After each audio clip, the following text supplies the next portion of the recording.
शिव षडक्षर स्तोत्रम्। ओंकारं बिन्दुसंयुक्तं नित्यं ध्यायन्ति योगिनः। कामदं मोक्षदं चैव ओंकाराय नमो नमः। नमन्ति ऋषयो देवा नमन्त्यप्सरसां गणाः।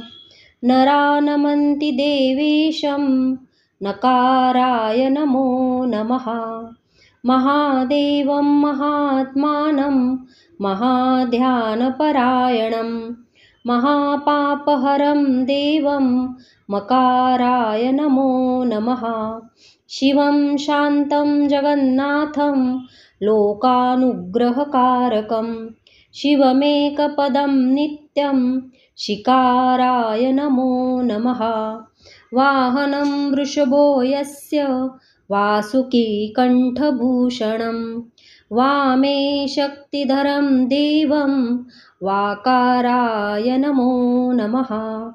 यत्र यत्र स्थितो देव सर्वव्यापी महेश्वरः यो गुरु सर्वदेवानां यकाराय नमो नमः। षडक्षरमिदं स्तोत्रं य पठेत् शिवसन्निधौ शिवलोकमवाप्नोति शिवेन सह मोदते।